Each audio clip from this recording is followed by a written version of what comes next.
Ngayon, kakain kami dito sa Greenwich. And dapat talaga dito lang kami sa Walter magagala. Kaso eto, nagkayakagan kami sa MOA. Kaya ayan, sige, pupuntahan natin yan kahit mag-aalas 3 na ng hapon. Niisip nga namin dyan, ako baka anong oras na kami makarating. Pero eto, around 4 p.m. ay nakarating na rin kami. At dito ay dumiretso na nga kami agad sa seaside kasi isa ito sa gusto kong puntahan dito. Ayan, pagkarating nga namin dyan, naganda-gandahan muna ako and then bumili na rin kami ng snack dito sa Potato Corner. And ayan, konting tambay dito sa may seaside. And ayan nga, konting libot-libot lang kasi papunta kami dun sa may mga rides. And mga na-realize ko lang na sobrang laki pala netong MOA. First time ko lang kasi dito makapunta at hindi ko naman in-expect na malawak pala talaga dito at sobrang ganda. Sa sobrang lawak nga ay feeling ko hindi to kayang libutin ng isang araw lang. At sobrang kompleto sila sa lahat ng store dito na para bang gusto kong pasukin lahat. Pero dahil anong oras na nga kami nakarating ay eto, magra-rides na lang kami. So ayan, papakita ko lang din sa inyo dito yung view kapag hapon na. So dito sa seaside is ganito siya kalawak. As you can see, may mga nakikita kayong nakabike kasi pwede kayo dito mag-rent ng bike para ma-enjoy nyo yung place lalo na pag hapon. At dahil nga paggabi na ay magra-rides na muna kami. Ang napili naming rides ay etong Bumblebee. Ito yung rides na gustong gusto ni Sab i-try. Kaya naman sinamahan ko siya. Bukod dito ay marami pa kayong rides na pwedeng ma-enjoy.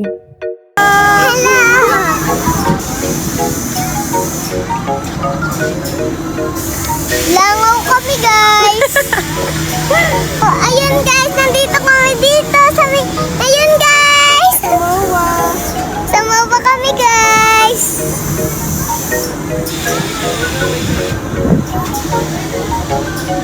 Taasa na tayo doon, mami. Happy pa si Sab? Apa.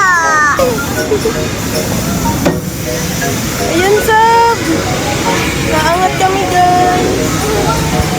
Ang taas na to! Ang taas na natin!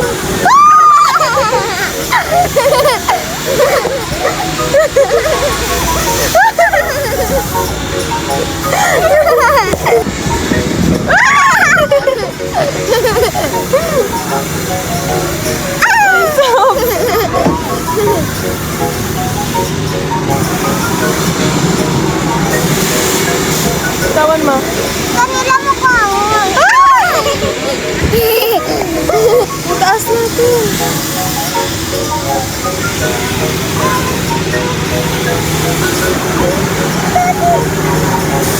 Sab! Ang taas natin!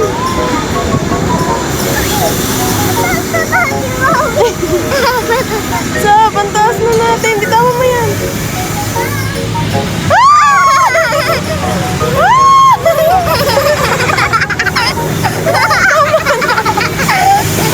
Tama na.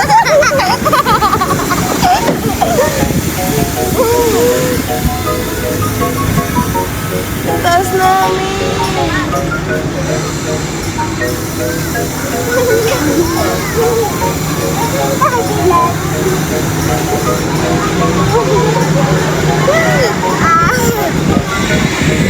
Sab! Ang taas na natin!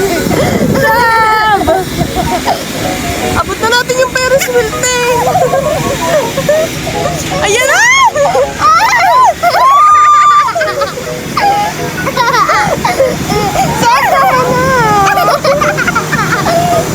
Mamaya naman!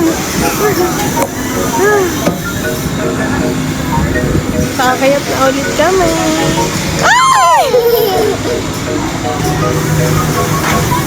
Uy!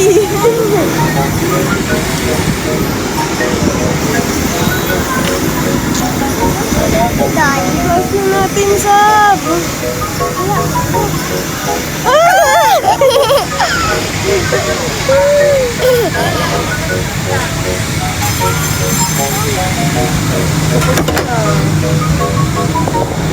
Bye-bye, guys! Bye-bye, guys.